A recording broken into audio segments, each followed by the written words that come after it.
says, who's got a torch? Okay, me. Right, yeah, I'm thinking a settling torch. So it's that settling torch rolled up. And he pulled, and pretty soon guys are passing up a flashlight. I'm at the torch. You know, that's British. These guys is just how that difference is and we were trying to get these farmers to be more efficient. Yeah. And they're ready for work from sun up to sundown, and went home and heaven, see, can't we had lights on our tractors, we can put in a few more hours. Yeah, So we had this for sure. hotshot ag engineer from Iowa State who, well, there's my lights on to be on your tractor. Turn a little at night. Thing I started looking kind of stupid. There are lions out in the fields at night. So we don't like, you know, I never thought of that. Oh, yeah. It's not- We don't have to worry about hitting deer. That's not a problem that I would have considered. Yeah, a deer and a cow in the field is Yeah. one thing, but a lion A that lion could eat you. that'd be a whole different. Would that give you a little bit different anxiety checking pivots at night? There's Yeah. things you haven't pondered. Yeah. Corn is this tall, and you're walking through there, and you hear something breathing heavy, and it's about to eat you. No, it's not a breath. Oh my! I've been in cornfields and mature corn at time when you're playing with the irrigator. You hear stuff going through the corn. That'll raise up the hair. Exactly, exactly. Probably just a couple of deer going through there. Right. Yeah. For sure. I wouldn't have thought of lions out in the field. Lions in the field. Lights on, yeah. lights on a tractor isn't going to help me with It's not gonna help. eating me. Well, you know, as long as you're on the tractor, you're okay. Well, yeah. You have to stop. You have to stop. Yeah. If it dies and you have to walk back somewhere, well, it's not a good thing. Yeah. There isn't a club big enough to save you. Bear bells probably don't work on lions. Oh my, that's fun. So much dragging here. Yeah. You're right. We go to the tool bin and then tell the tool guy, he'd go up on there. He'd say, Kichi, give me a thing. Yeah. And then you'd have to figure out what it was. And point to it and say, yep. Like they will joke about the computer, and the computer say, I don't care what your computer says, if you're out, I want things. Yes. If they say, Kichi, we just give me a thing. Our world's expanding. And when we have that, That's a good thing. Yes, we have that cross. It's pretty incredible. You know, they pull their Family and is. they it changes. Partly, I don't think it's stable So big enough for us to have a gives a poker different game. perspective No. of what happens across a big mass. Money in small piles there. And what's that? Oh no, Annie, a lot. And we were there just ahead of Christmas. So like right after Thanksgiving and like that first week of December. And so their Christmas. Oh, that was. You know what That usually was happens when two fools incredible. Yeah, they take this.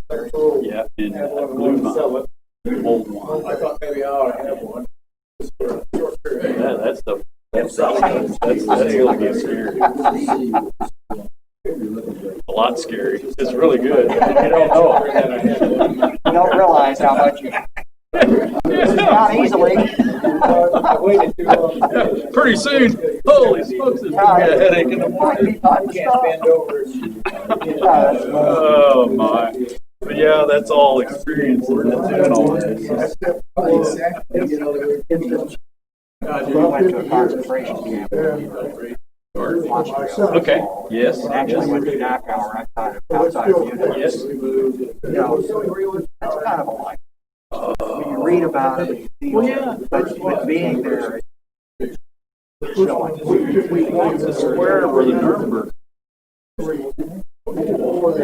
Oh, yeah. You know, it's just all that hair standing up, goosebump type of experience you're going to yeah, let's take a moment to take this in here. Let's not walk away just yet. I want to make sure I remember where I was. That kind of reflection and that kind of thing. Sure. Sure. Yeah, I hope in time I can take my family over there and just you know this is very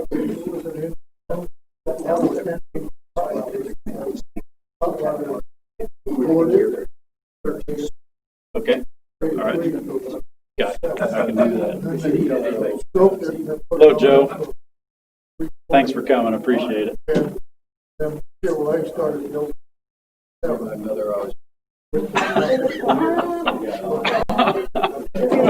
I'm not so sure. I have no idea why. Chris never banned from my 8th grade birthday party. It was really fun. Seriously. Wow. I think they had a great time.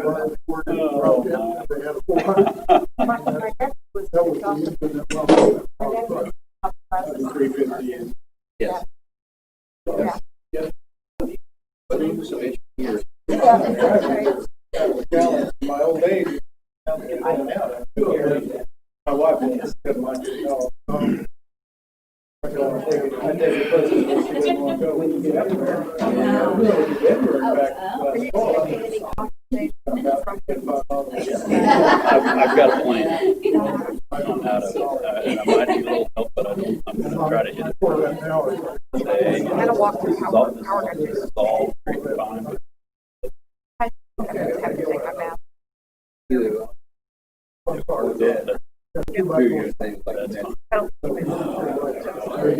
Yeah, well, there might be. Yeah.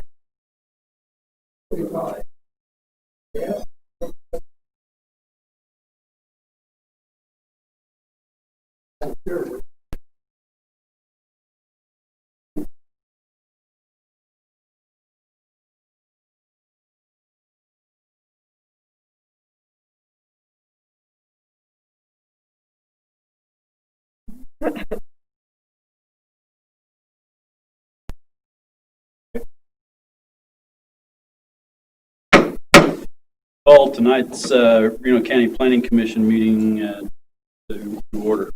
Staff, would you take the roll? Seltzer. Here. Allen. Here. Buchanan. Here. Baker. Here. Jordan. Yes.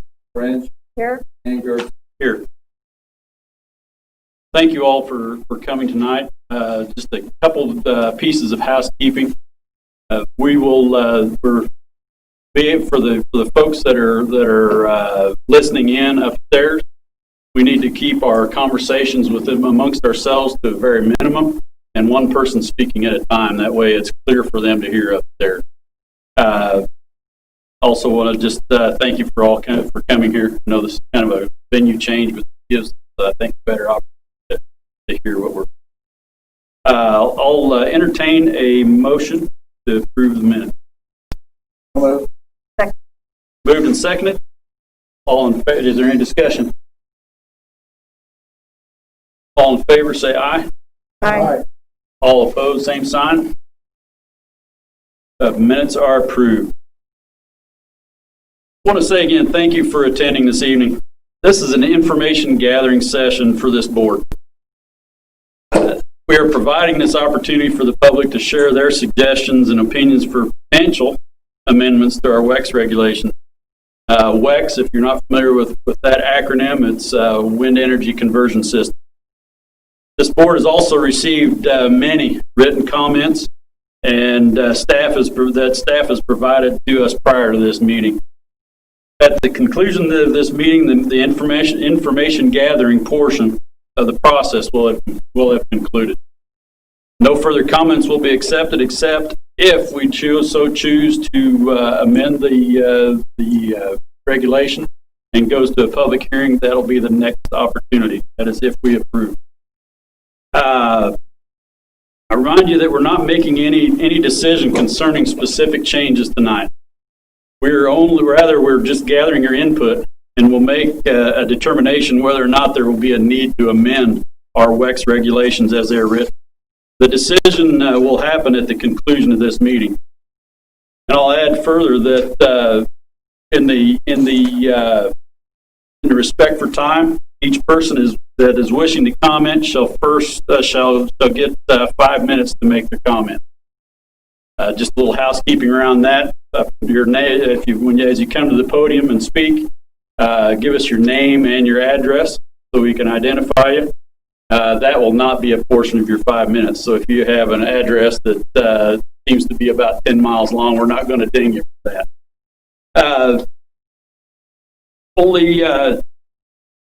Only one such occasion to comment per person. Means if you get your 5 minutes of fame, and please submit to the rest of the group so they can comment. For the sake of time and possible and potential repetition, if you agree with any comments made previously, please state such and allow the next person to take the podium. We want to a little bit of the respect for time. This board would like to at least just make our discussion yet this evening. So we want to be complete, but we want to be judicious with our time. We may recess periodically. I know we all get sitting for a while. We don't know what this evening is going to look like, but there will be a chance we may have to get up and stretch our legs and get a drink and so on and so forth. And we'll announce those times and when we're going to reconvene. The deliberations of the Planning Commission following the conclusion of the public comment portion of this meeting may take place at a later date. Now, I'm not saying that we do not want to make a decision this evening, but if our deliberations are indicate as such, we will announce that the place, date, time, etc. If that does so happen. Again, I want to welcome you. This is going to be a little bit of a logistics challenge because we have just a small group here and we have the rest of the group in different areas of the courthouse. And please have patience as we move through this process. Any other comments from staff? No comment. Okay. Any comments from board? I was just mentioning that my phone says a 70 or 80% chance of some weather later in the evening. Sure that some of us who have a long way to go. Understood. Point well taken. Okay. Well, with our ground rules stated, I want to get started, and I want to make one other comment. We know that there's this is a topic with a lot of interest, and in some minds it's charged with a lot of emotion. We're here to listen. We may ask. We want to limit our questions, board, but we may ask a clarifying question. But in the respect of time, we want to move on. So with that, Don is our timekeeper. He's going to be he'll be the one that'll be waving at you when the buzzer will go off at 5 minutes. We're get this thing rolling. So we'll I don't know if we start from stage left, stage right. Doesn't really matter. We just dig in. Who's first?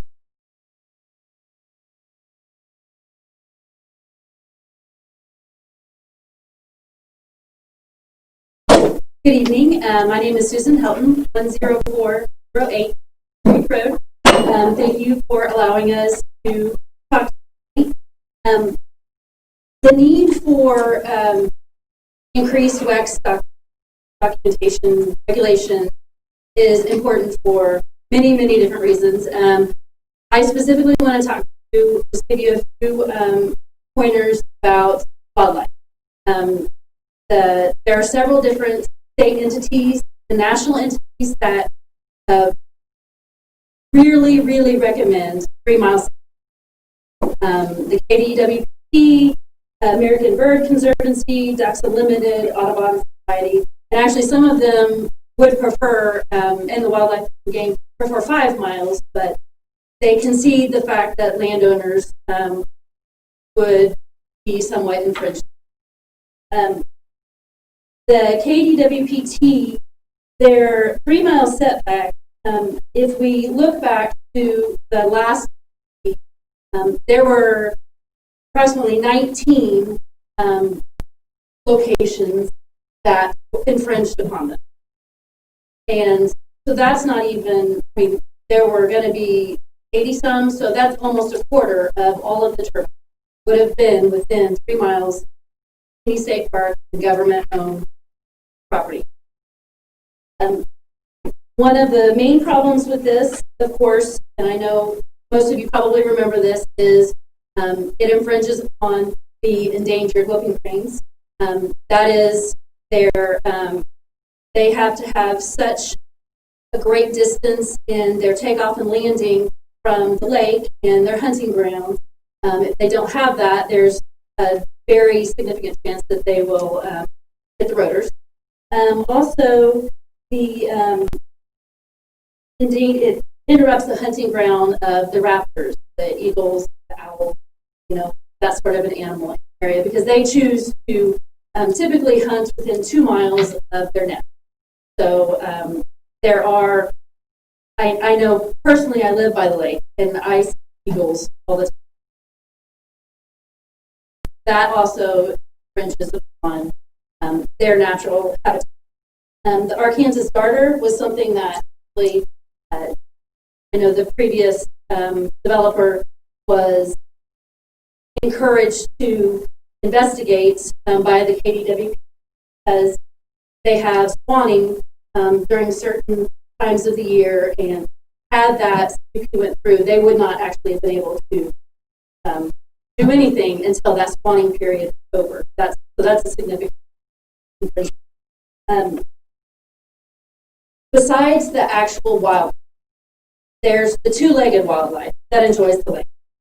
And I don't know if any of you have been out to the lake within the last 4 months, but they've had record number of people going out to the lake. I have friends that sell actually campers, and they're sold out. You can't find a camp. You can't find a campground. Everybody is enjoying the lake because sort of this COVID has forced them a little bit to break out of their box and do something outside. And I can promise you that if there are turbines, especially within that 3 miles of the lake, you have a perfect view. You would have a perfect view of blinking red light. Okay, so not only are the actual, 4-legged or winged wildlife, but us 2-legged wildlife. The current WEX document is not at all significant for 64,000 residents. Please think about what I've said and what everybody else is going to say. Please think about that when you are looking over whether or not you should change, update what we have. Even Sumner County, actually, they have 3 miles. Look at Sumner. Thank you for your time.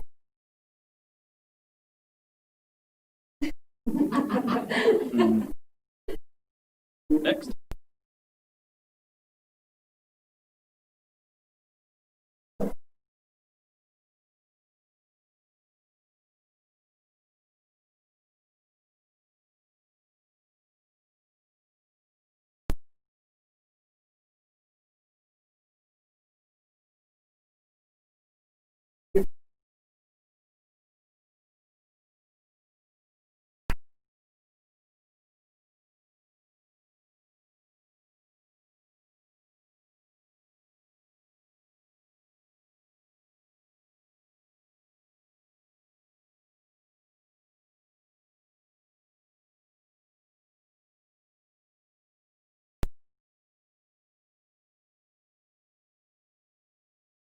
West Hall, 3907 East Road. In my discussing setback. The map that I gave you there is nothing but an illustration. Property lines, full of roads that are very consistent with the area. I'd like to help you a little bit, go through that, go on a little bit. Dark gray line, top to bottom, and middle, the paved road. roads, left side or right left, gravel, township. Big letters in the middle of the page are A, B, C, D, and E that represent different property areas. That's very typical of a mile line. Any area. South. You'll notice in the middle of it there is a black circle. In the middle of that circle is a black dot. In that dot there is a wind turbine. That is the site of a proposed wind turbine from the previous CUP that was considered. Yeah. That turbine, according to standards that we have on our books, is 550 feet from the paved road, 550 feet from A, property owner to the south. So that turbine is within 550 feet county maintained blacktop road. What standard allow? If you were to take the 2,000 feet that previous CUP was recommending, draw a circle around that turbine, you would get that black circle that is in the middle of this page. Black circle goes across property owner A, property owner B, property owner C. This nudges property owner D, the big portion of property owner E. Only one in that group that has signed a contract to participate in the project, property owner E. Okay. I'd like to point out that property owner A, for example, is an 80 acres. Has a quarter of a mile of frontage along the blacktop, and a half a mile of frontage along the gravel road. You draw a circle around the turbine, protect the turbine with a 2,000-foot radius, you will take 65 acres away from property owner A. They no longer have the right to safely build on that property. They can still build on it, but they can't build there safely. We'll look at property owner B, just across the road, turning 80 acres upside down there a little bit. Property owner B also has about 65 acres of property that is inside the black circle, and a half a mile of frontage along the blacktop road that no longer is safely able to be built on. Property owner C and D I did not address in this particular issue because they didn't have any bearing on what turbine is involved with there. Building safely is a right that a property owner ought to have. I have a hard time understanding why we decide to draw a circle around and protect the turbine. We should be drawing circles around and protecting the property owner. Property A, for example, has 65 acres. The owner of that property might be a retired lady who maybe has just lost her husband. At some point in time, she may need to sell that property in order to help keep herself in a care home for the rest of her life.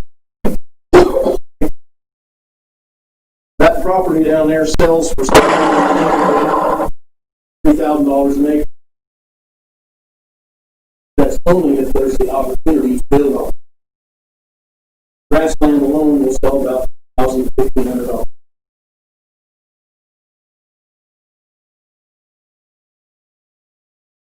Property B, the quarter section of ground, orange colored B. They will lose a half mile of frontage in this example, just an illustration. They will lose the opportunity to sell a half a mile of frontage along the blacktop road in a building area. Because the turbine is setting across the road. Most people in the area are waiting to see what's the if by chance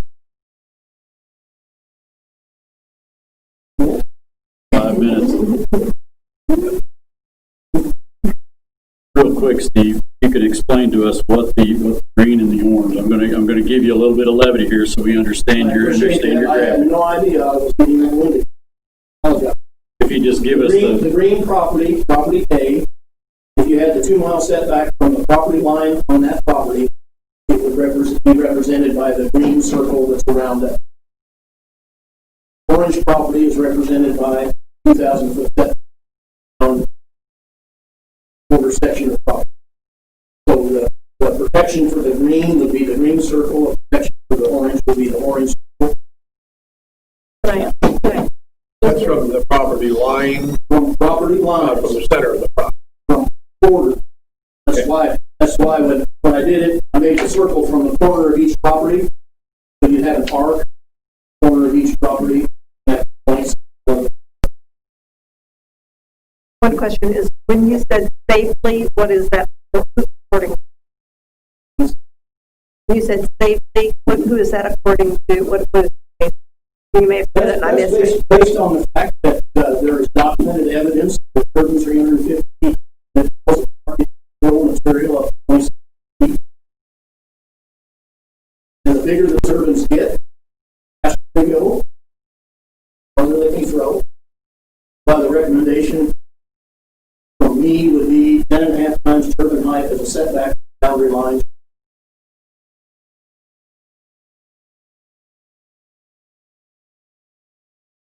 Definitely protect property rights of individuals, and it would also reduce problems that deal with sound with motion.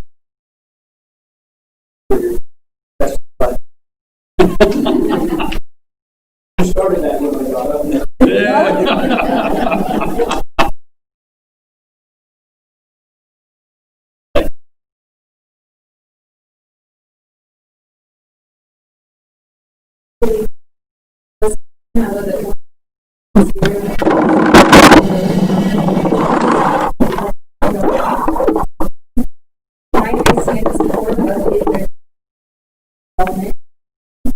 Only a matter of time for another win then stated guidelines future law.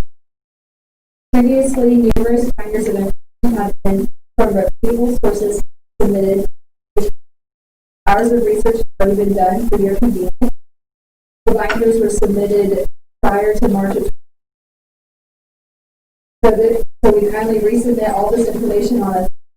We take this and educate it.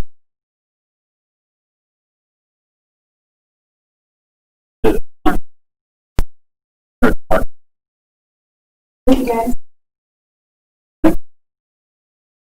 Fine, everybody. Please speak up loud so the microphone is right upstairs. Good evening. My name is Michele Nichols, and I live at 14918 Maple Grove Road. Good evening. I wanted to address the importance of having proper wind regulation that will then protect the property values of the residents who live within the. In doing research on this topic, there are many different independent studies that all prove there is a substantial impact on property values when it is close proximity to wind. In the binders we previously presented you, there are more than 30 studies that show a detailed analysis that there is a 20 to 60% property value loss for homes that are in and or around the footprint.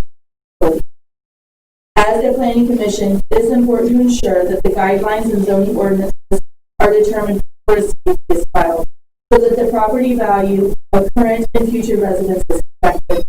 This will ensure that the county protects the citizens of the county first, rather than be strong-armed by a large corporation. We know county citizens for quality of life have worked diligently to develop the guidelines for regulation in our West property that we have all previously received. Each of these regulations would protect the value of personal properties by requiring setbacks from property lines versus the foundation of a dwelling. It is your duty to protect the citizens of the county and follow the key factors that are written. Through the development of wind regulations, you as a planning commission develop proper setbacks so that whomever, whether it be Nextera or another wind company, know what guidelines they need to follow. It is your job to look out for the health and welfare of the citizens. Setbacks from property lines should be generous, but the wind company would have the ability to negotiate the resident and negotiate closer proximity if desired. In the last year, I've met numerous people who want to build, buy, and settle in the zone portion of Reno County. However, they're waiting. Be assured that there will be some proper protection and regulation. Just in the last couple weeks, I got an email from somebody that was asking what the status was of our area because they were looking at the ground to buy, but they knew they would be potentially in the center of a winter and they weren't build a home in that area. Directly across the road from where I live, there are 8 acre lots that are up for sale, and there's been quite a bit of interest. However, no one has bought, and the main reason was the close proximity of the. As a citizen of Reno County, I ask you, as a Planning and Zoning Commission, to develop or use the regulations that our group has provided to establish regulations for wind facilities within the county so that all parties can be protected. As a group, we ask you to please require a setback from neighbors residential to at least 1 mile from a property line. The developer can negotiate waivers or easements within that mile and provide property value guarantees. If a property value guarantee is critical because financial gain for the developer and the landowner should not be at the expense of neighboring property owners. If any one company truly believes their claim that there is no property value impact, then there would be no significant impact to them with a property value guarantee. This guarantee will ensure that those who cannot or do not want to live in the shadow of a wind turbine will be able to sell their home with a current property value. It is your job to protect the health and welfare of the people of the county above all financial gain. Our county desperately needs its regulations updated as they are seriously outdated. All residents deserve to live within the county and be assured that their health and welfare is at the forefront. I know when Steve was talking, he talked about the 2,000-foot setback, and that was what NextEra gave us. But in our regulations, I think the way I understood it was only so 1,000 foot isn't even what NextEra was asking. So please consider updating our regulations.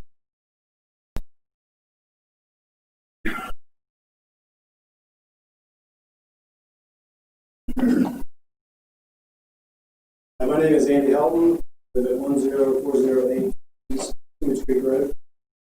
Let me talk a little bit about noise. Currently, Reno County regulations do not mention noise, not for WEX. They mention noise in other cases. 15107, accessory uses says accessory buildings and uses shall be so constructed, maintained, and conducted so as not to produce noise or vibration or glare, which is usually injurious, damaging, unhelpful, or disturbing to adjacent property or the users thereof. The special events, right? So special events are concerned about generation of excessive noise. Consider that a WEX installation is a special event every day, and that it's a special event that happens 24 hours a day for 20 to 30 years. Special events mention noise are WEX. Industrial WEX does not. Interesting. 8-104, the development plan, the planning commission review. If I understand this correctly, you guys are responsible for reviewing that plan. There are plans for control or elimination of smoke, dust, gas, noise, or vibration caused by the proposed use. Consider that the only real plan for reducing noise from an industrial wind station are setbacks. There's nothing you can do after the turbine goes up, it's going to generate the noise that it. If Billy puts up a machine shop somewhere, he can insulate the building, he can not grind after hot. If you put a wind turbine up, it will generate noise when it's spinning. Just what they do. There's nothing you can do after the fact. Setbacks are the only solution. And on that note, the noise that they make, talked about this before. Wind companies like to compare the noise that you hear from a turbine to a refrigerator. Okay, that might be fair at some distance from the turbine, but the fact is, a single wind turbine generates 1 million times the power, the sound power of a refrigerator. So it's not a real comparison. That people picture the refrigerator, but what you should picture is a 500-foot tall refrigerator generating 1 million times the power of the refrigerator in your kitchen. You have to ask yourself, would the county approve 80 plus of these scattered over 50 square miles of our county? Maybe. Bottom line is we need to stop treating industrial WEX as a typical land use. And noise is one of the reasons. It's not a typical land use. It isn't. These things make noise, and they make noise potentially all day long if the wind's blowing. That's not typical. Sorry. Farming, they're out there farming right now. But even that shuts down at night. And it's a very, very small portion of the year. Bottom line is better regulations. The regulations we're asking for, they're not going to prevent people from putting up a wind turbine. To reference Steve's diagram, if you think about that turbine and the noise that it generates, that land A, you could not build a house there. Couldn't. Right? Not without enduring noise 24/7. That turbine eliminates the use of that land because of noise. Without flicker and everything else, but noise in particular. Imagine 1 million times the power hitting your house in that land. Setbacks will prevent that. But if landowner A doesn't care, he could sign a lease. He could participate in the wind farm, get some income from it, and they could put that turbine there. They'd have to get landowner B as well, but better regulations does not prevent that turbine. It just ensures that everybody that is impacted by it is involved, has a stake in it, is benefiting. That was our biggest complaint with this first round is most of the people that were impacted by this were not benefiting. They were just going to have to deal with it. Well, thank you. A number of the correspondences that we've received mentioned the possibility of a 35 decibel level, noise level. Is that something that you would find acceptable?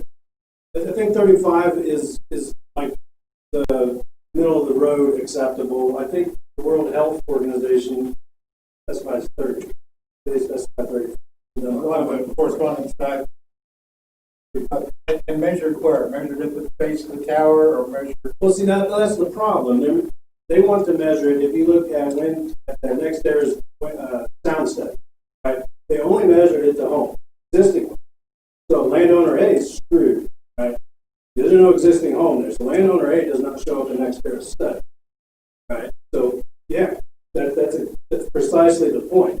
Landowner A wanted to build a house there, they would be well above even next there's 45. Right? We're charged with, we're planning to write some regulations. Trying to figure out in my mind how to be specific about where we're going to measure this, what the allowable figures should be. The sound should be to the property line. I mean, landowner A does not have that sound generated now. Why should they be subjected to it? Because some landowner E wants to put a turbine, right? If you do it to the base of a home, landowner A won't show up on the radar. Didn't show up on NextEra's radar because they only measured it to home. So I would encourage you, any noise regulations have to be to a property line. Right? It only makes sense to me. People like to talk about, property rights. What about the property rights of landowner A? They're getting trampled by that turbine. Thank you, Mr. Appreciate your time. Sir.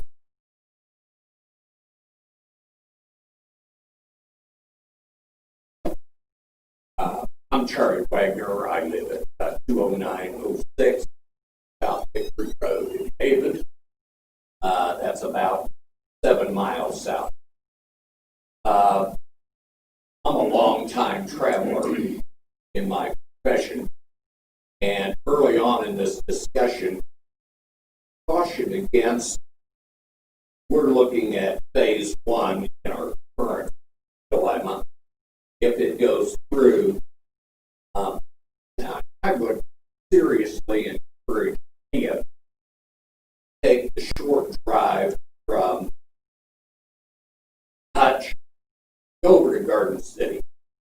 59, you will see what is a debris.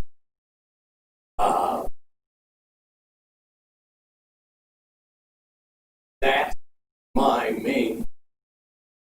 I don't want my 30-year homestead to turn into a situation where I no longer have 2 or 3 turbines within view, but I end up with 10 to 12.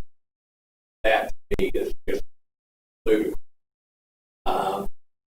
I would also encourage any of you who don't currently live in footprint to just go out and take a look at some of us do, and just think of the situations where you don't have a dilemma in your life. All of a sudden, these people are coming in, you have no choice. You did not have a voice whether your neighbors select to put these things in or not. Don't personally discourage them making a living. I do say that their choices impact my life. I thank you.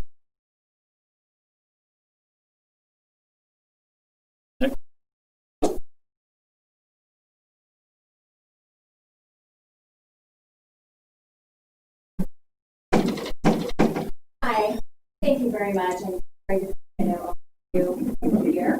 But my name is Robin Wiles. I live at 14 Maple Grove, also own farmland in the West.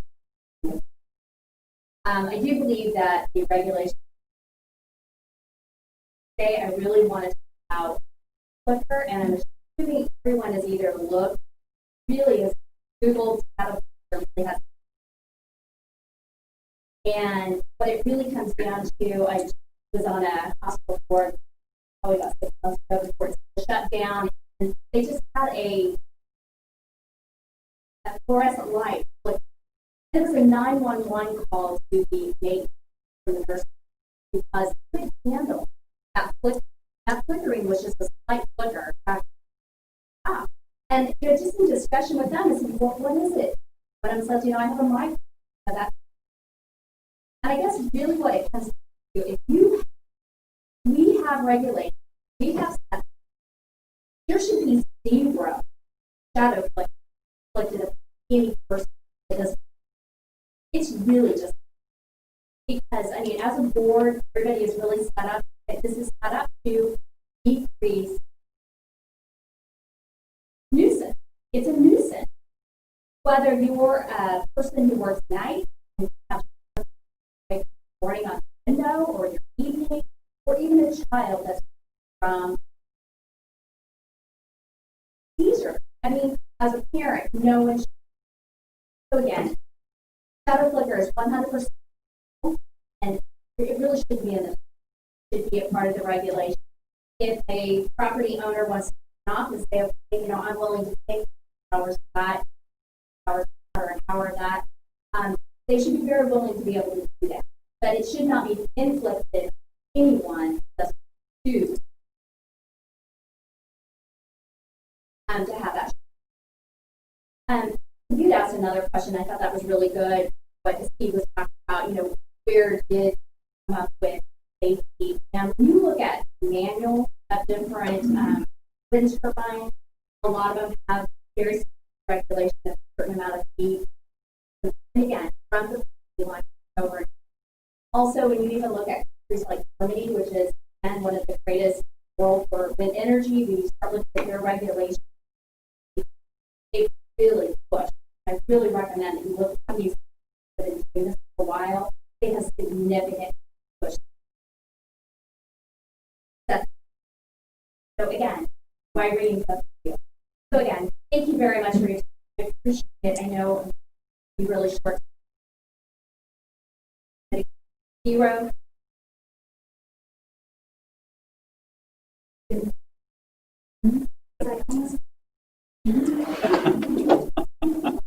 Next.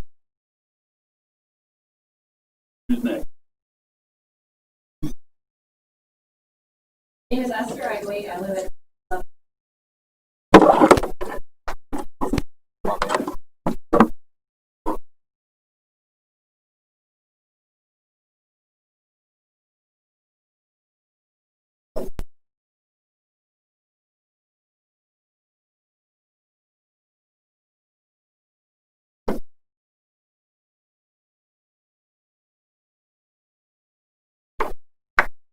All right, I want to bring to your attention my personal concerns with the current zoning regulations in Reno.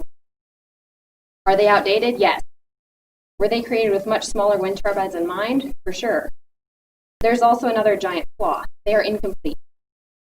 They cover only a third of the county. If you look at this map I just gave you, it's the map of our county, the county website. And the blue area there on the right side is the part that's zoned. And that little triangle down in the right-hand, that is now zoned also. But the other 2/3 of the county are still unzoned. That means that none of this would apply to that area, none of it. My husband and I are raising our 5 kids in the unzoned area just north of Keene Lake. It's a beautiful area, and we love it there, but we would be completely at the mercy of any wind company who would want to come in and buy out the existing wind leases surrounding it. It was discussed in some county forums last year the possibility of doing partial zoning as it pertains to wind energy to cover the entire county and protect all of its citizens. The idea wasn't pursued very far, however, and was dropped, but I think it would be extremely irresponsible of the county to not pursue this further. There were several other industries that were brought up as being somewhat similar to wind energy and their need for regulation, such as junkyards. But might I remind you that wind is what has tied this board and the commission and many citizens of Reno County up for the last 18 months. And wind should be the most pressing concern on that list of industries right now. You received a petition, well, not yet, you will, there with many names on it of citizens who want better regulations when it comes to wind. Many of those names I personally collected from people who live in the unzoned area who are concerned about their future if an industrial wind facility was to come in. These names represent many homes and lives who are heavily impacted by the decisions that this board makes. Those of us living in the unzoned area pay taxes just like the third of the county that does have zoning protection. Partial zoning would not eat up the time of county staff like full zoning would, and I know that time is very valuable and county staff is already very busy. Let me remind you that we are dealing with an industry whose technology in the last decade has increased exponentially. Federal grants have made our more populated counties look more and more appealing to those looking to harvest those tax dollars. If we want to protect our more vulnerable citizens, we must act. If we wait any longer, it could be too late to do anything. So thank you very much for your time.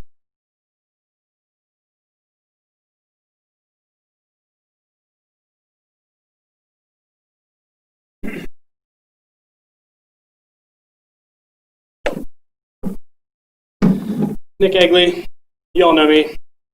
2111 East Irish Creek Road. I received a letter this morning. I was going to talk about airports, and I still am, but from our Chamber of Commerce that concerned me. That they say that Reno County's economic future is based on direct jobs from this wind farm. However, all of our research shows that, like, how many this gas line is going through, how many people work here and live here? 0 people. That's what happens with these wind turbines. They come in, they bring in out-of-state stuff. There is 0 jobs, 0 tax revenue, and they talk about the extra tax money, added tax base that wind farms create for communities. These things are tax exempt for 10 years. Meanwhile, when they're done being there, have their 10 years gone, our house values go up, theirs go down. So as those of us who live, I am building the 3rd home or structure on my property currently against my better judgment because I'm just running out of time on a quarter that was previously CRP ground that got $80 a year in tax revenue. Currently off of my property, close to $7,000 a year is taxed. It was $80 when I bought it. $80. I have owned it for 12 years. Do the math. I am building the 3rd structure, fixing to be 4th, 5th, and 6th hangars on my airport. 3 turbines were sighted in my traffic pattern. If these go in, I will saw this new building off at the ground and take it with me because I will move. I am not joking. And if my other house wasn't so expensive, I'd do the same thing because this is absolutely a massive infringement on those of us who don't have any say, who, as my wife just said, we're completely unprotected. If you decide against the Chamber of Commerce, is they say the regulations are best, I'd challenge the Chamber of Commerce whether they even know what they are. They just know they were told. So I would like to know why we're saying homes that are building. Like I said, I'm building one right now. If turbines were in, I would be in the safe zone. But I'm building another structure that could potentially become a home. Maybe it'll just be a hangar. I don't know. I'd have seen marked for a permit if I was zoned. Didn't need to, because you guys won't zone us. And so this is where we're at. Like, I'm just one dude. Maybe I'm an ambitious dude. But you're looking at very soon being able to tax $10,000 a year, and I've never seen my tax go down. So it'll just keep going up. Amortize that out over 30 years, plus a bunch of other ambitious dudes like me that live in the county. That's what we're looking at, and that's who you're screwing over by not analyzing this and realizing really what's at stake. Just because a bunch of big dudes in suits come in here with money, flashing it, and saying we're going to pay you, it ain't true. Look around the world. Just not true. So I'd say.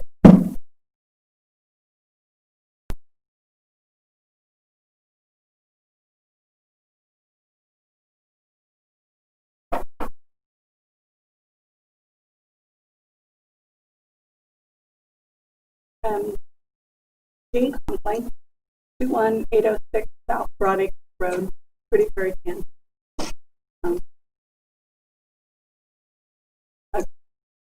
Yeah, we can't hear anything upstairs. It's all garbled, so just thought I'd let you know. Okay, I'll try to talk louder then. Okay. Some powerful speeches once I got down here so I could hear. So I agree with Nick there, but I'm in an unzoned area. One of those 2/3 of the area that's unzoned. So I would like to see some kind of, I know that's not about this, I'd like to see some overall zoning, some kind of special zoning in our area, but whatever we can do. But I was just going to say thank you for listening to and seriously considering our research recommendations and concerns, and for beginning the work on updating the wind regulations in Reno County. The current regulations regarding the development of wind facilities in our county are in need of updating, seriously in need of updating, to meet current concerns, and they're well short of the need to be sure that the safety and well-being of the Reno County citizens are met. I was reading Article 15 from the Reno County zoning regulations, and there are more regulations on radio transmission towers than there are on wind turbines. There's just virtually nothing on those. And as you are well aware from previous public hearings, they're included but not limited to among those areas that need amended in these regulations or added to those regulations. I'm just going to list them real quickly here. And you know, the setback is a big thing. And I totally agree with the 1 mile setback would be great. And if you think about it, that would help alleviate some of the other issues, the shadow flicker and the decibel emissions. But you know, I'm just, whatever is recommended, it needs to be, whatever it is now, it needs to be raised, you know, nothing, not even minimum the 2,500 feet from property lines. And that's the key thing, from property lines, not from foundations. So the setback distances need to be from property lines and farther from the managed wildlife areas. The email that I sent in, I put some recommendations like 3 mile around Cheney and the 10 miles around Quivira. We don't even think about Quivira. Providing for safe operation of transmission lines, both for citizens and wildlife, particularly bird collisions and electrocution for birds. The resolution of shadow flicker issues. 4, minimizing disruptions of internet services, TV, radio reception, severe weather alert, and cell phone reception, particularly 911 services. How will that be taken care of? Managing average and maximum decibel output. And then for the wildlife, an in-depth, transparent, publicly accessible studies required of those companies regarding conservation of environment and wildlife that will be impacted by the total wind facility, and not only the turbines, transmission lines, and everything.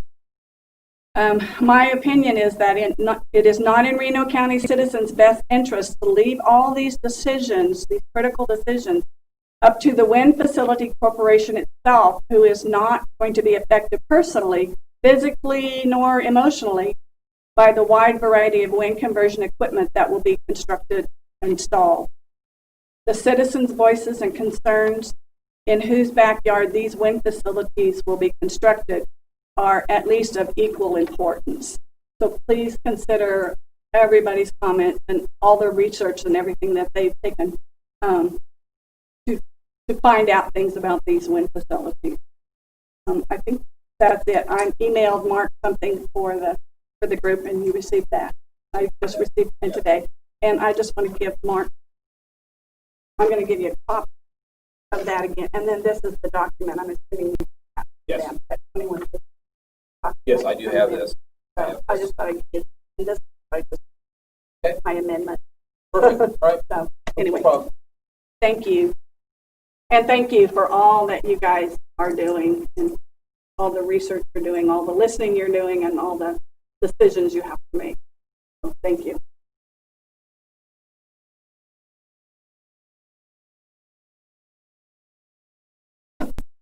Good evening, Mr. Chairman and committee members. I'm Deborah Tufel with the Hutchinson-Reno County Chamber of Commerce.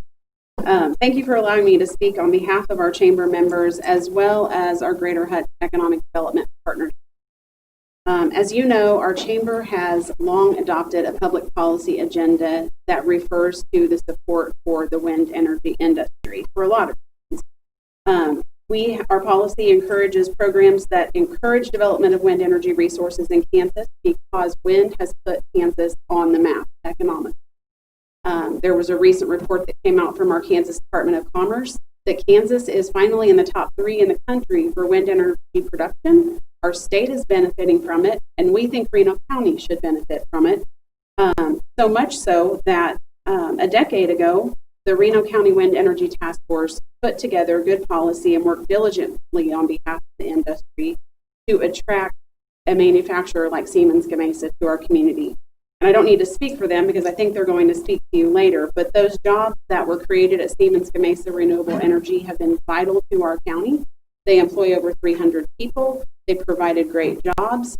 But they also want to be in a place that is supportive of wind energy policy. And we think this conversation you're having is important to talk about what is business-friendly policy for wind energy. We know that's in the eye of the beholder, so we know you have some tough decisions before you. But in response to ever-changing market conditions, Siemens has invested multi-million dollars to retool that facility for the future, and it's a future that we support. We did issue a statement to our members yesterday about the policy that our chamber board has adopted that opposes implementing unreasonable setbacks. We think that you have a policy today that was clear. There was a CUP application last year that in good faith presented an opportunity for economic development for Reno County. And we do think our policy needs definition because when a company invests in a community and puts together a plan for over 2 years in good faith based on policy, you want that policy to have definition. And so the process you're going through is very important.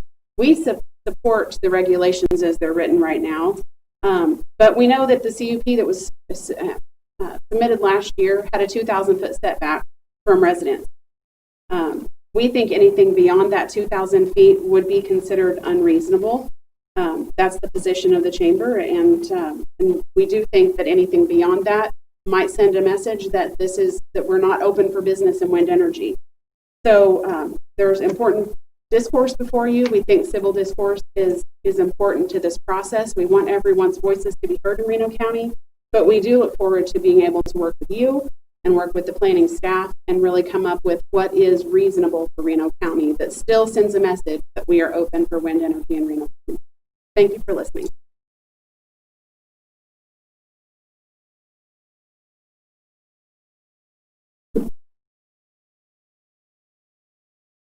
Tyler Ryan, 7712 Sun City Road. I just want to stand up here and say I support the document that's been submitted by the Reno County Citizens for Quality of Life. And all I'm just going to say is this, is that we've sat through 3 days of testimony.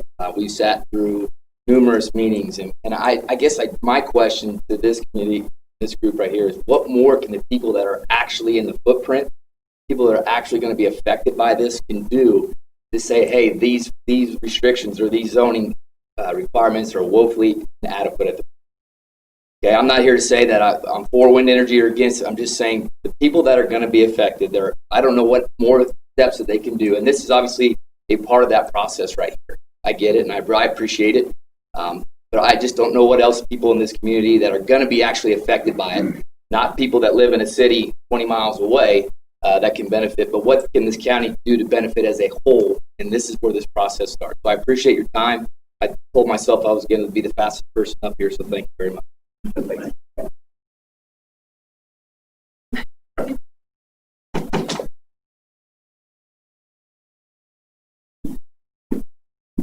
Hello, my name's Norman Diggs, and I'm kind of an old timer from Hutchinson and a new property owner in the footprint. And thank you very much for the jobs you do, and I'm sure it's you're not appreciated maybe as much as you deserve. But it's a daunting task, I'm sure. But I wanted to let you know, as having come back to the area, I was a 65 graduate of Hutch High School. I did my best to contribute to the 64 and 65 football team.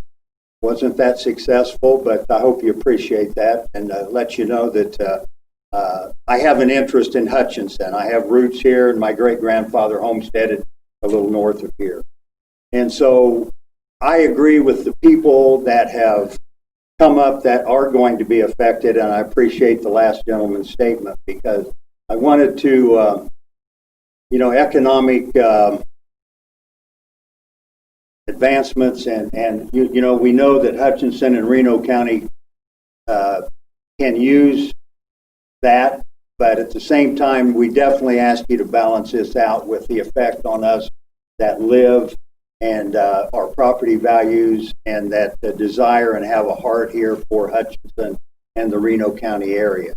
And so I'm impressed with the group that has presented that, and I have confidence that you folks will do the right thing, and I ask you to do the right thing, put yourself in our position, living in the footprint.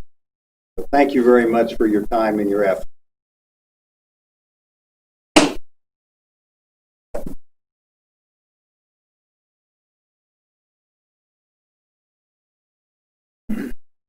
Good evening.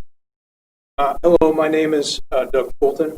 I'm the plant manager at Siemens Gamesa Renewable Energy here in Hutchinson. This is at 1000 Commerce. We assemble nacelles and hubs for commercial wind turbines. I've been with the company over 10 years.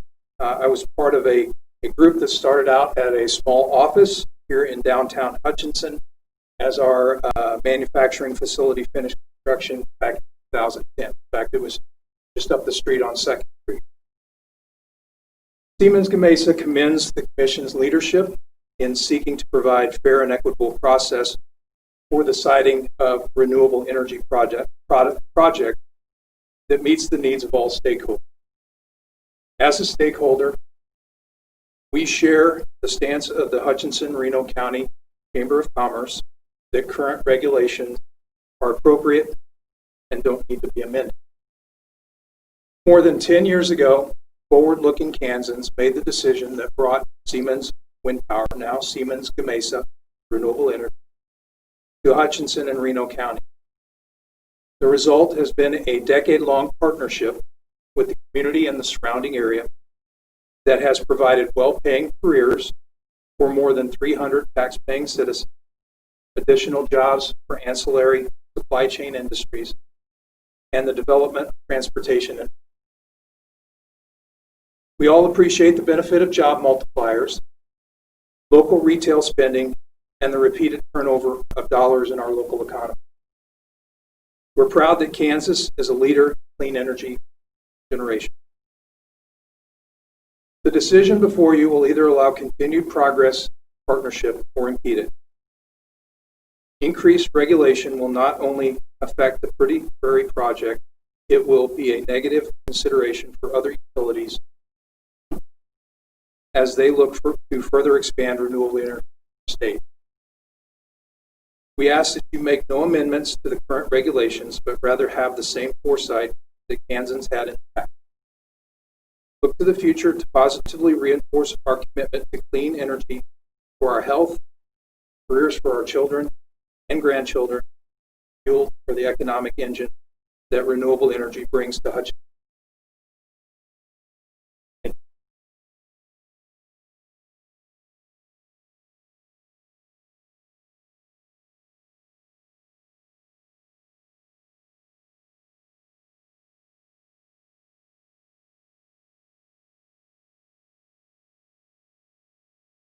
My name is Kathy Ewert, and I reside at 344 Sevi in Antioch, but I represent property at 23009 South Rail Road, Mount Hope, Kansas. And I want to speak about the trespass, the setback, and trespass. Every landowner in Reno County should be and feel as safe on any part of their properties as we would in our home. With different setback distances for property lines and residences, the non-participating owner is being robbed of the ability to safely build and live on that property. You don't allow neighbor to trespass property line. Why would you let an industry trespass your property line? With the wind farm companies using 500 feet from property and saying it's the industry standard to allow the safe zone trespass over a non-participating landowner is illegal. The setback should be used to protect against damage, ice throw from the blade, reduce the impact of noise, shadow flip generated by the turbine.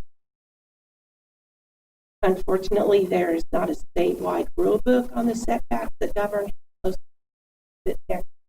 to just about any. With wind turbines getting taller, the trespass safe zone also grows, eliminating the non-participating landowner to utilize every part of their property to the property line. Our property was a prime example of trespass zoning with number 80 turbine safety zone, eliminating the building usage of our property line. I feel NextEra was targeting that because currently there is a house or buildings on the property. It would have been awarding NextEra free, uncompensated nuisance noise and safety easement across private property, even though our parcel was not leased to a wind developer. The setback should not be set by wind developers because of industrial standards. There should be a rule the county has made that could not be negotiated to look out for the non-participating landowner's protection against the form of trespass. And I agree with the Kansas Department of Wildlife, Parks, and Tourism to rule the 3-mile radius as a protection to their patrons that visit the lake, to their wildlife that they have at the lake. And if there's any businesses that would open up, for boats or camper storage, convenience store, bait shop, that would be very good for Reno County. That would be approved for their and the southeast quadrant of Reno County is a valuable community, just as Mount Hope and Toyota are. The difference is the homes are acres per lot. St. Joe Oast is sometimes referred to as St. Joe community because of the church. There's still distance for open space and travel time for work. Thank you for your time.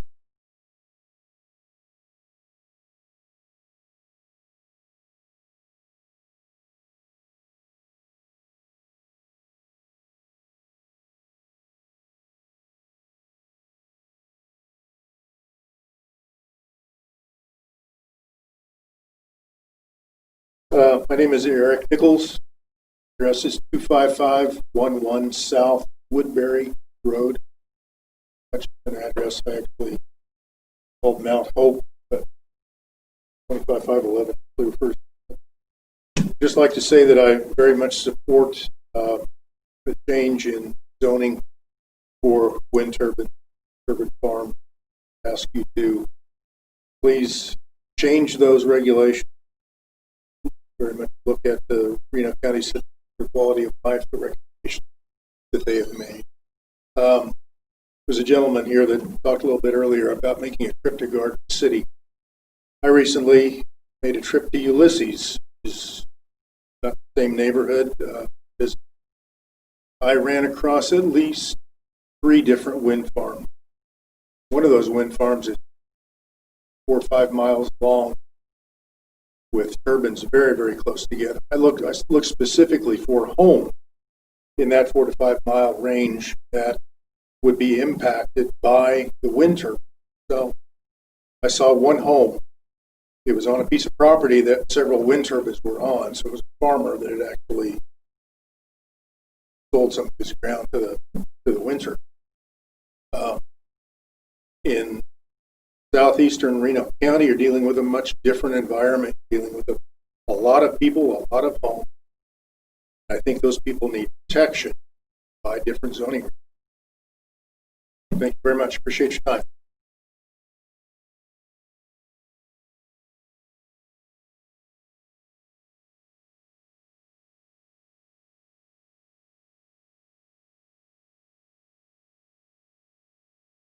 Good evening.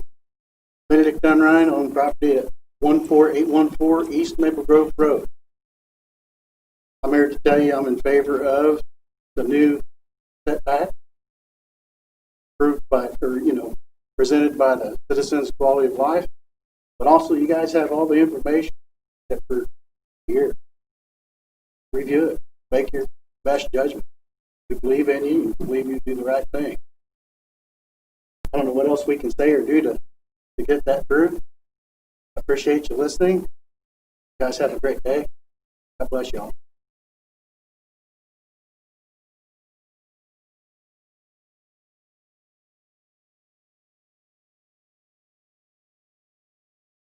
Hello, my name is Michele Nichols. I live at 25511 South Woodbury Road in the southeast corner of Reno County. We were to have had 2 turbines just across the road from us.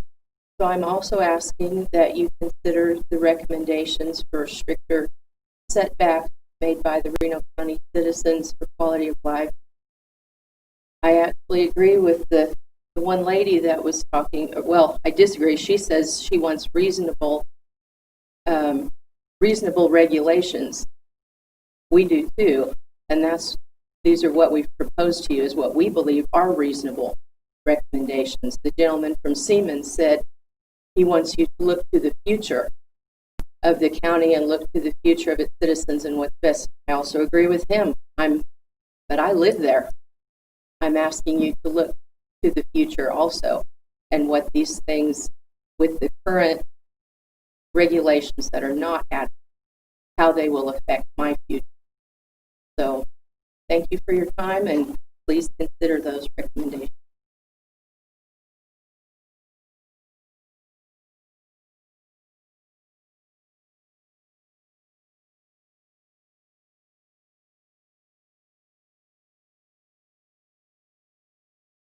I'm Christina Unrein. I own property at 14814 East Maple Grove Road. In 2019, you guys made recommendations to deny the CUP submitted by Nextera. Unfortunately, 2 out of 3 commissioners didn't accept that, and they accepted the CUP. We have obtained petitions to force unanimous vote to accept the CUP. As expected, Nextera sued the county, stating that the petitions weren't valid. Again, the county bowed down and pled no contest, leaving the responsibility and the burden on the citizens. We had to fight the lawsuit. Fortunately, the judge listened to our pleads and ruled that the people's rights should be protected. As Mr. Fulton from Siemens Gamesa said, he quoted, "He supports clean energy for our health." absolutely, our health is very important. I would like to point out that even the Reno County Board of Health submitted evidence supporting that the closer the wind turbines are to people, the higher the risk of their quality of life will deteriorate and will have a negative impact on their well-being and the health of those living in the vicinity of the wind turbine. Setbacks must be measured from a non-participant's property line. A setback measured from a dwelling limits the non-participating landowner's use of their property and greatly reduces protections for non-participants from noise pollution and its proven ill effects of shadow flicker, property devaluation, property damage, and blade failure for fire. All landowners should have the right to do with their land what they choose to, as long as it doesn't harm or impede a neighboring landowner. A setback for safety reasons must be maintained. Any zoning that allows a wind turbine to be built next to a non-participant's property line eliminates that property owner from safely using their land. It creates an easement for over the neighboring non-participating property and eliminates the owner for any further development. I don't think that we want to prevent owners from being able to use their land properly. As county servants, it's your responsibility to listen to the hundreds of people of the Reno County who are simply requesting that proper regulations have been put into place. We have already done the work for you. We submitted the WEX documents, which we feel is sufficient, and it's based off other counties' recommendations that they have been put in place. As Judge Chambers said, governments work for the people, and people retain certain rights. Please listen to us and protect the property rights for the Reno County. Thank you.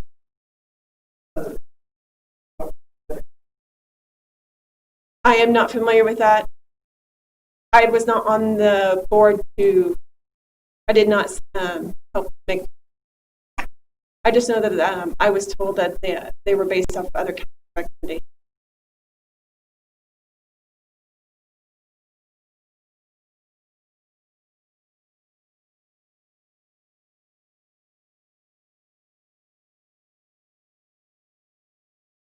Good evening. My name is Wayne Mans. I live at 14918 East Maple Grove Road, Mount Hope.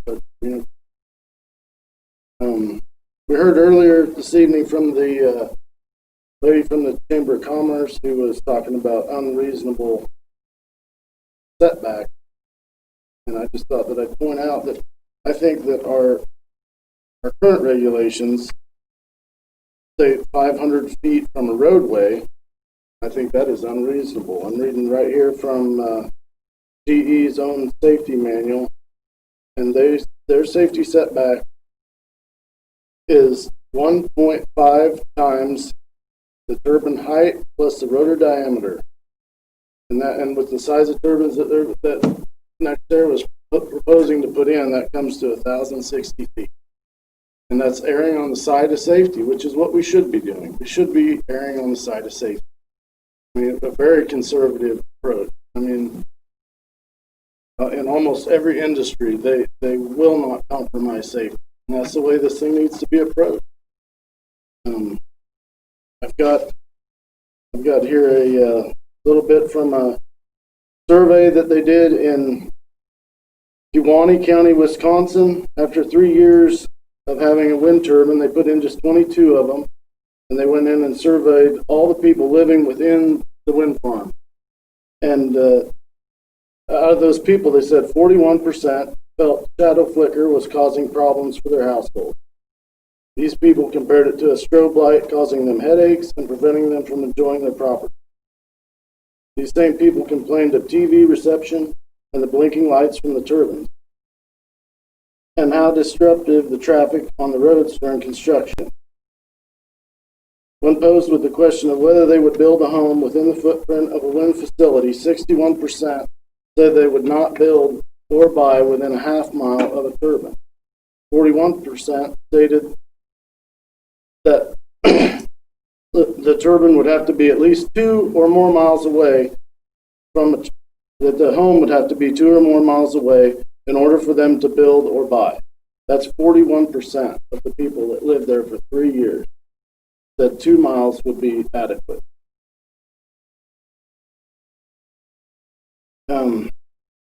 I mean, my hat's off to you guys for all that you're doing, and I support changes to the regulations as was submitted by the Reno County Citizens. Yeah.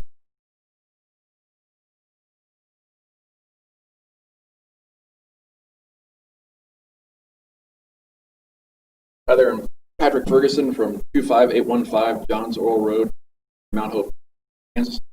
And one thing to keep in mind with these new regulations is the effect that it could have on weather radar and aircraft radar. You know, my family, we live just, if the footprint when it went through last year, the way it was supposed to be built, is we live on the very southern end of the layout, and it was right after the public comment. It was like, I think it was on May 5th of last year, 2019.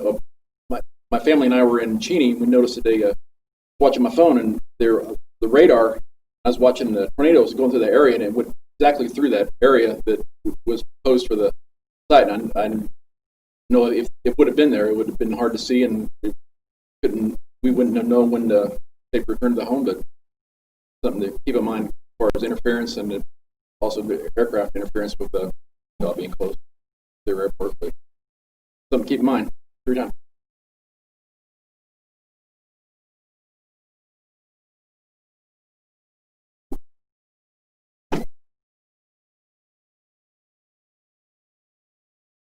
Good evening.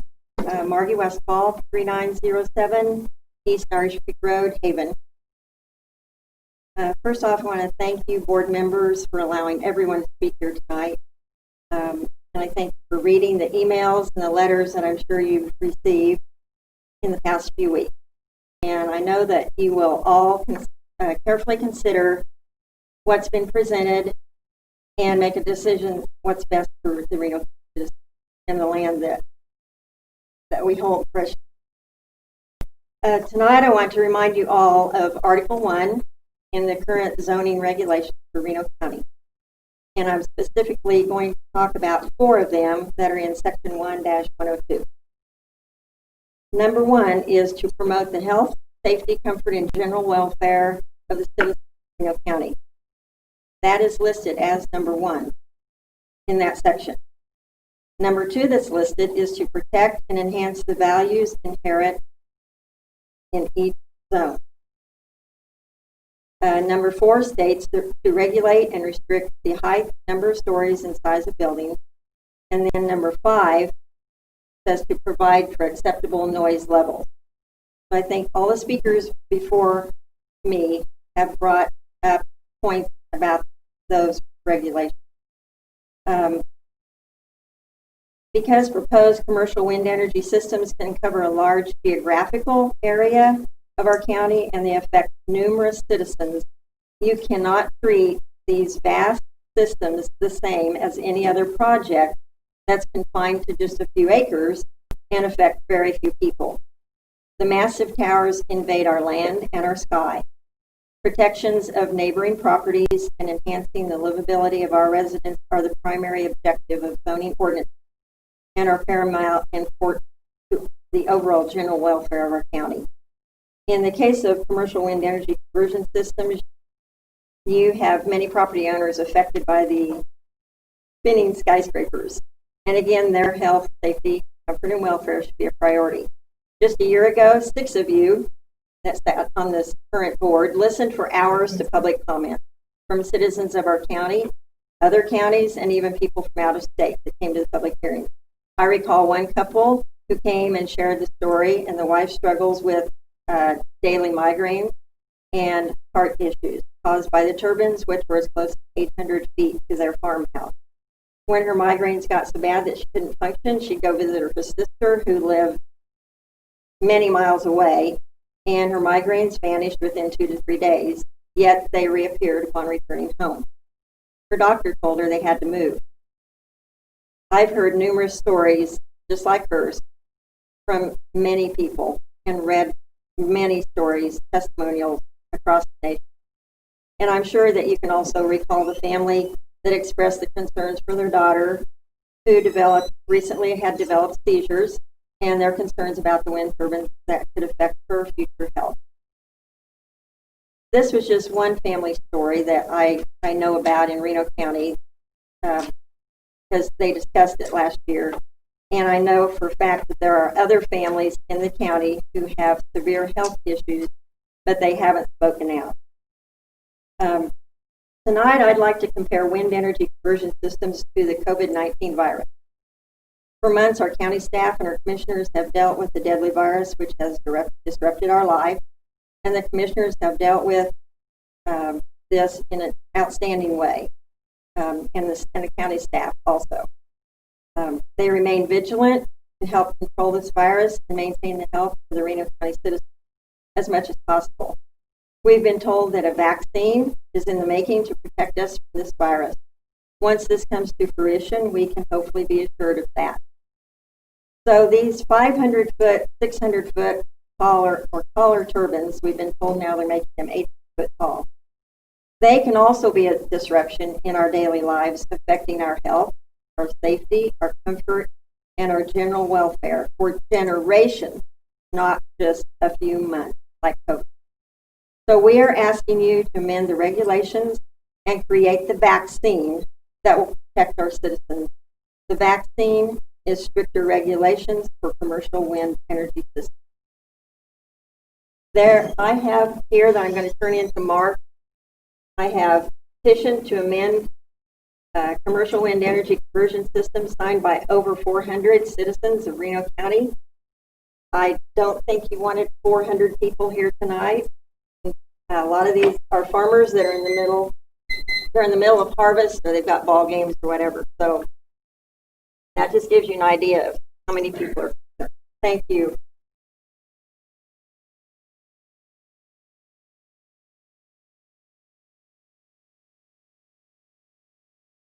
Hi, Joe Heeger, 15200 East Maple Grove Road, Mount Hope. So hearing a lot of good conversation tonight, or at least one-sided head in this direction for you to also can. I'd sent emails earlier just regarding my take on it, and one thing that I had forgotten about, I went ahead and sent you an email just a minute ago in case I couldn't get in to talk. We talk about whether it's the strobing effects going on, or the infrasound on the ground. The other big one is lighting. So there was somebody at McPherson last week and went up there to purchase something, an engine from a guy, and he went, yeah, we welcome them. I'm kind of interested in it, get a little money in our pockets, but actually the thing that bother us are those dang lights. What do they do about them? So just encouraged him to be able to go to their planning commission, to their commissioners as well, and thus speaking here tonight. Consider just putting something in there. The AC guidance material, the advisory circular, which I sent you in there if you're beating the number, that's a great place to start. It gives recommendations to the FAA on how they're supposed to mark these towers, how the lighting systems are supposed to work, and the things to consider, things that would be nuisance people on the ground. They're well aware that they're there for the safety and protection of the people in the air. We need to worry about the safety and protection of the people on the ground, and while they're putting out minimum requirements, there is no maximum. So they tell them the flash rates, they say what minimum level of candela it needs to be. There is no maximum, and so that's something to consider. One of the things that they put in there for sure, if you take away anything from me talking, red. You want red light. It's easy to meet the requirements. It's visible to the aircraft all the same as white. We put them both on planes. I'm integral to the design of the position nav anti-collision light systems on aircraft with the same thing. And red light is a way to be able to meet it. And the second part is nobody likes that white strobe that just comes in and just hits us all and pops us, especially when you're going to normally buy that advisory circular, they're going to light up all these turbine lights all at one time. Whether it has one on it or two on it because it's over 500 foot, they're all, whether it's a periphery run of the wind farm that would light up only and not the middle ones, those are things to all negotiate. Just want to make sure the county has the ability to think about that and approve their lighting system as well, not just say that it meets an FAA regulation. So the white strobes are bad, the red strobes are good. What's best yet is a red ramp up strobe, meaning just like we're all used to the old incandescent days. Boy, I miss those bulbs. And we sit there and watch that illumination grow. Well, it only takes about a fifth to a quarter of a second for that light to ramp up when it was an incandescent light. Now we got to the LED world. it's that instant bright light to hit. Every one of these LEDs are run by a chip or processor of some sort. It doesn't take much, and they do it in aircraft today, do a ramp up to be able to make a requirement to say, we want a quarter-second ramp up, or a fifth of a second, or that's like 200 milliseconds. So you want that ramp up of that light to come on and not be that instant brightness. And when people are talking about things like seizure activities, well, this flashing light, it could lead to that. It's only half a hertz. It's just every other second that this thing is going to flash by the regulation.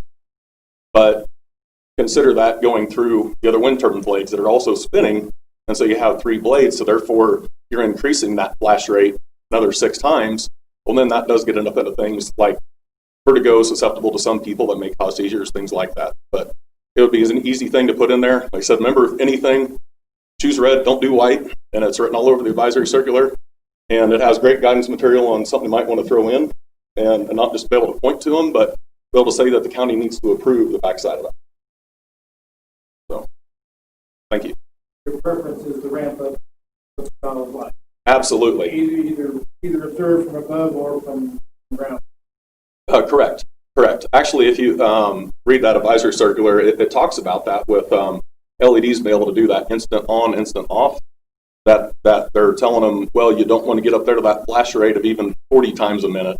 You want to stick back here to 30 times, because that instant flash, and when it hits our eyes, it makes it feel like more of a constant white light by the time the next flash comes. And so it's not as noticeable compared to if you slow that flash down, not as many times per minute, because it's that instantaneous.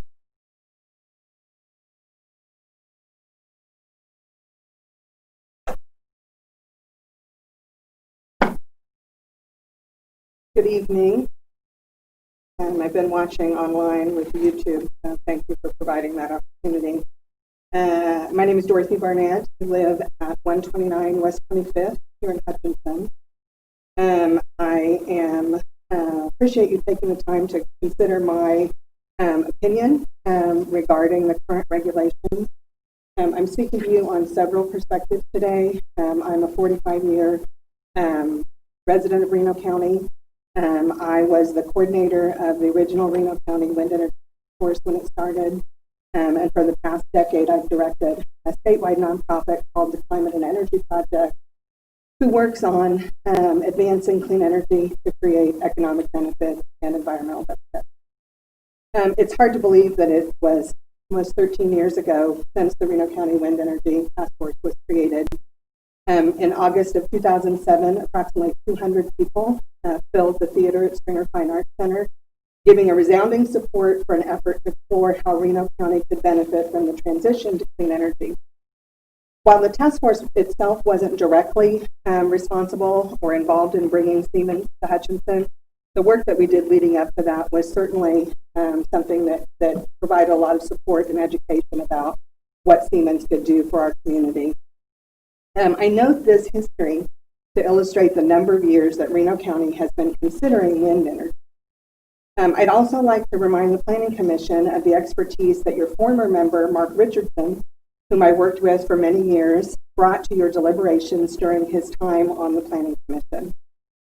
As a Planning Commission, you have a difficult job to determine whether or not the current regulations are adequate or whether or not they should be updated to reflect the concern you've heard from some of the residents of Reno County. I do support the current regulations and believe that they are adequate to meet their stated purpose. But I did send an email earlier today to Mark that has a lot of information for you all to consider, and I'd like to just highlight a couple of points. One of those documents was a siting guide from the National Association of Regulatory Utility Commissioners. Sometimes you hear them referred to as NARU. If you would look beginning on page 40, and I'm sorry, it's a very dense document, but it's not one that I've seen you all refer to in the past, so I think it may have some new information.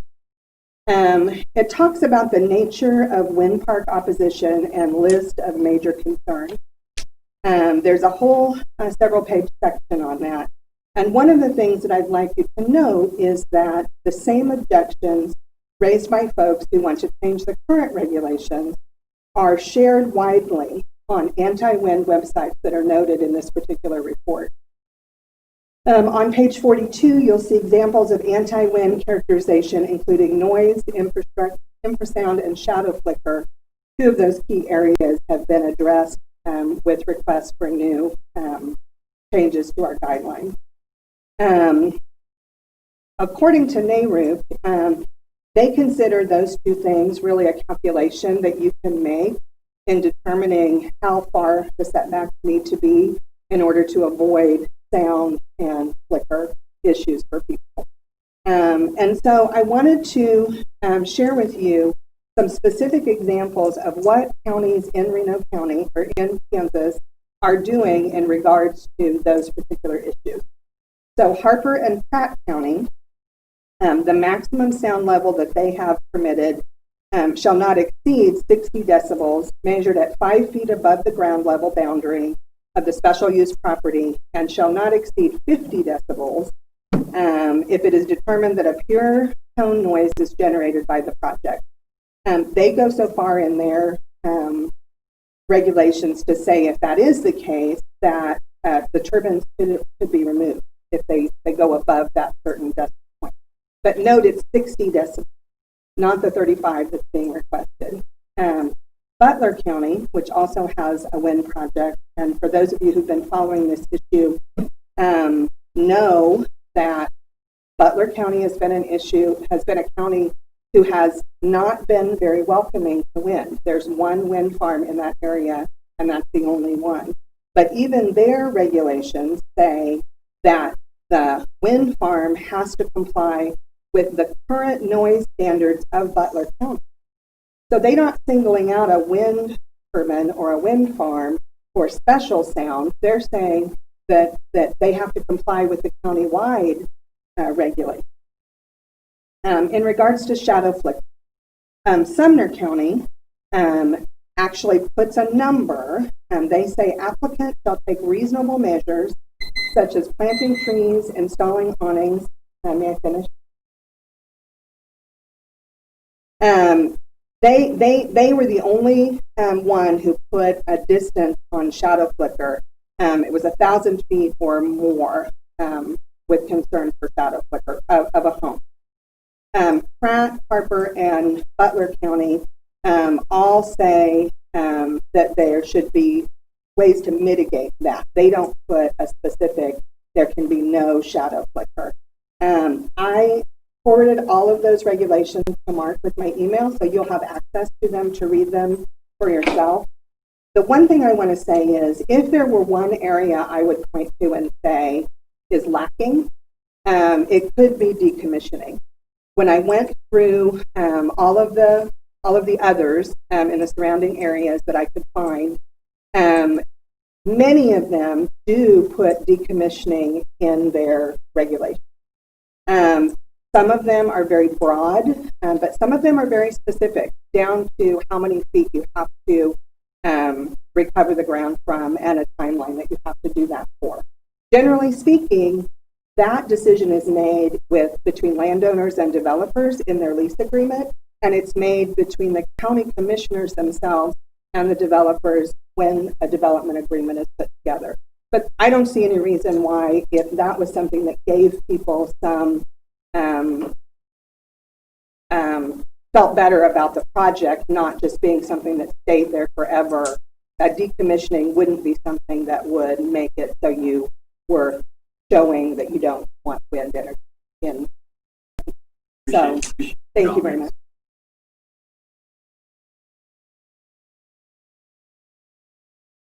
Anyone else? Anybody else? Oh, yeah. Yeah, we know you've got more to say. Absolutely. No one left upstairs? They just did. They just went around. Okay, seeing that we've heard all, we're going to now close the public comment portion of this meeting. We appreciate all of the input. It doesn't make our job easier, but it does allow us some resources that we can review. At this point, we need to, as a board, we need to, our next steps are to decide. We have a decision to make. Two paths. We can decide that we can make a decision that our regulations are satisfactory, or we need to decide whether we need to further or open the review of our regulations. One question I would have, I understand the on board with this.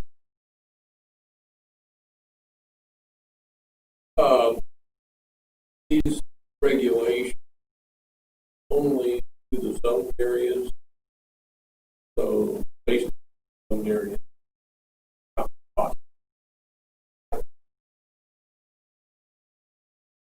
Focus basically county. It'd be the east third. And I guess I'd like to spin off his comment also, since I'm a newbie also, quite as new as he, but newbie. So, but there are several of you here. Help me identify how many of you were there with regulation originally. One. So I have a misconception about the fact that people were there. Mark.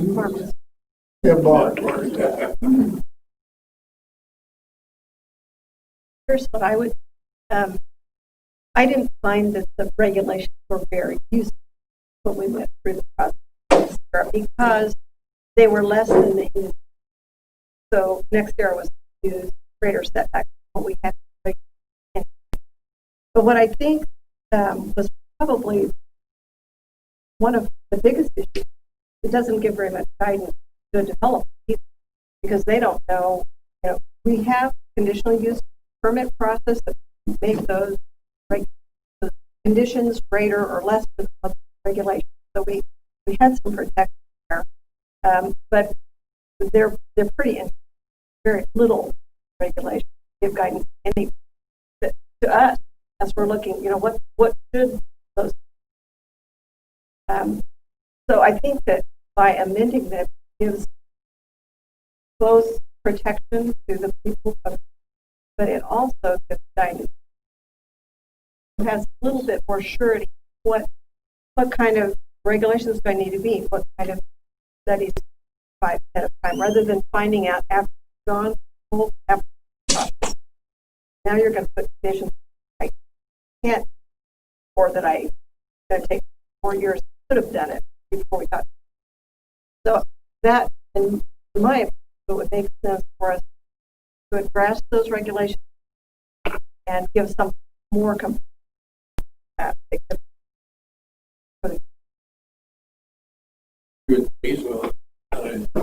also feel that because they've been mentioned sometimes, technology, we have 500 back right now, and we're higher than that. Wait, as well. I think we need to address those regulations.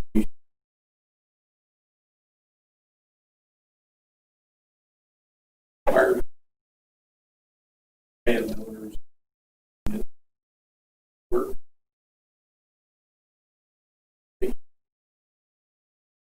Of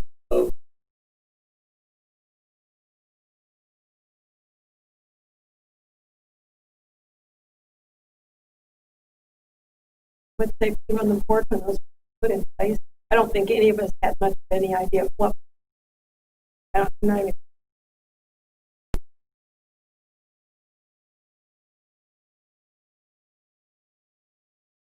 Comment?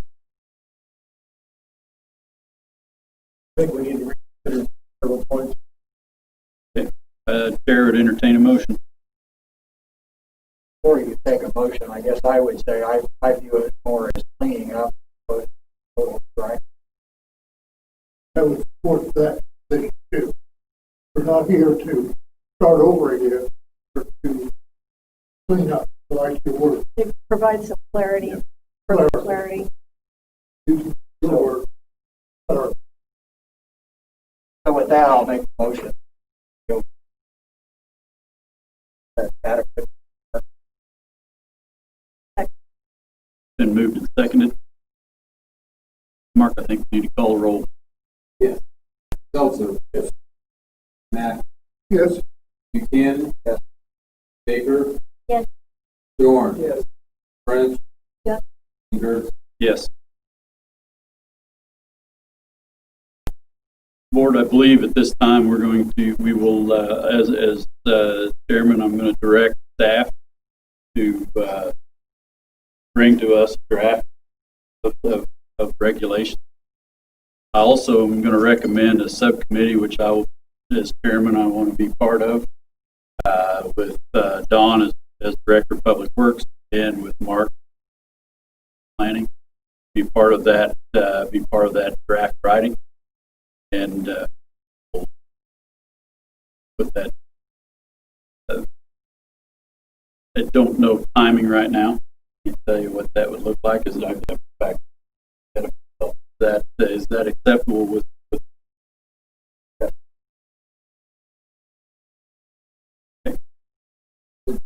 We make that part of the motion. Do we need another motion for that? No, Point of reference here. Do we need? Consensus is good enough. Yeah. All right. With that, that's Some of the, I don't know if we want to discuss any timeline. What are some thoughts, Mark? I don't think we want to discuss any timeline necessarily. I think it'll get done when it gets done. It'll be put on our agenda at an appropriate time when the subcommittee believes it's appropriate to bring the regulation to the full board. We'll discuss that. As far as timeline, as long as it takes.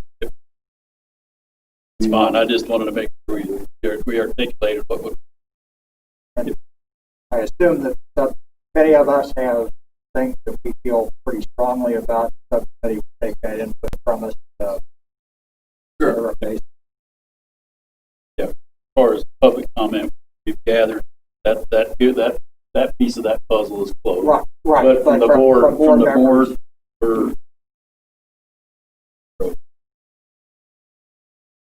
When we have an approved draft, then we'll bring it before the full board for your review, and you'll get an opportunity to review that before that meeting, and then we get your opinions from there.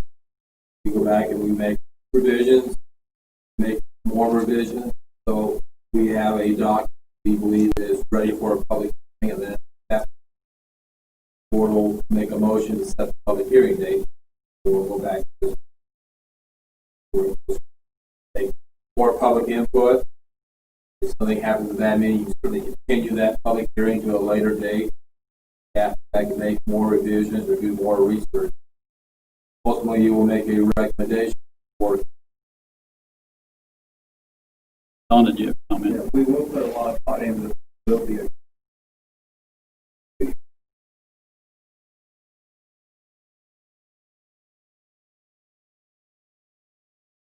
Great I point. have a question. Sullivan, Yeah. who's, Go. thinking big. He's nodding off here. Is the original application as filed by Nextera here in some past, is the Chamber's opinion in that, bring that to a peaceful demise, or is it still possibly that it can be resurrected by a appellate court or down the line? Well, that's a good question. It's not anywhere near over, not unless they would withdraw it. The Pretty Prairie Wind filed a partial summary judgment motion. Summary judgment is one that the judge can render. There is no dispute as to the fact. If there isn't anything, then the parties argue the law and the judge can decide that issue. Well, Pretty Prairie Wind challenged the protest petition on one of numerous bases that they raised in their appeal. That was whether or not the circulator's signatures had to be notarized. The summary judgment motion did not seek a judgment on any of the other issues. They're still there. So it's like the first inning, if you will, of a 7 or 9 inning game. So the judge decided that the protest petitions, the decision made by the Board of County Commissioners to accept the protest petition was correct. A journal entry needs to be filed with the court. Respect to that decision. The judge ruled bench, so a journal entry is a written record or an account of what that judge was. Any party could, well, there is not an automatic appeal from that decision because it's an appeal of an issue before all of the matters, all of the issues before the court have been tried. So an appeal is only discretionary with either the trial judge, he has to allow it, question to do that, or the Court of Appeals could allow the filing of an appeal on that one issue. That occurred more than likely, and if that occurred and there was, it's called an interlocutory appeal, it would be to the Court of Appeals, and more than likely that would stay the rest of the proceedings before the district court until it was decided. That's because a decision on that one issue could be definitive as to the entire case. If the protest petitions are not allowed, for instance, the judge's decision was reversed by the Court of Appeals and the protest petitions were not allowed, then more than likely the 2-to-1 vote by the county commission to approve the CUP would solve the issue. Would not be necessary to try any of the other issues. So, Has the issue been transferred or appealed to an appellate court? no, there hasn't been a journal entry filed yet. Expect that in the next few days. Judge Chambers has set a status conference with the attorneys for July 2, I believe. Hopefully the journal entry will be filed the next couple of days. And then the status conference will be to ask the attorneys where this is going, henceforth. So, Okay. And I will continue my questioning with, if we were to change and rewrite new portions of the wind farm regulations as the process of hearing here, it would have nothing to do with the application as filed originally by Sarah. I think that's correct. So these proposed, any changes we may make in the wind regulations only apply down the road somewhere in the case that the next Sarah application finally dies. The next application. And the next applicant, the subsequent applicant would have to meet those new regulations. Now, you did identify special conditions, as I recall, numbered about 15. Was that more correct? 15 special conditions in connection with the existing application, which you applied to conditional use permit if it was approved. And many of those conditions address to some extent subject matters that are raised tonight and may well end up potentially in any draft regulations that come forward for changes. So, to some extent, those special conditions already apply to this one application, at least to the extent that they addressed. Follow me? Pretty much most. Yeah, such as a road maintenance agreement. Yeah. And payment in lieu of tax. A number of issues which are frankly standard to development agreements written between counties and developers. Our setbacks that were listed at the time of the discussion a year ago are considerably different type of setbacks as tonight and have been proposed by a number of folks who sent us their emails, their opinion. That would be something that only apply to a new, if we make changes. I would not be surprised if setbacks was not something that your subcommittee talked about and brought back some proposals. But those wouldn't apply to a resurrected Xterra. No, it wouldn't apply to that. I mean, although that setbacks was. We can knock ourselves out writing new regulations, but they may not apply to. As I recall, you did expand the setback requirements of the regulations, however, in those proposals. Somewhat, but not nearly to the extent That's correct. proposed here. That's right. Okay, I think that takes care of my limited concern. Thank you, sir. Thanks, Bill. Staff have any other business? No other business for the board. I will call for a been moved and seconded. All in favor, say aye. Aye. Opposed, same sign. Meeting adjourned.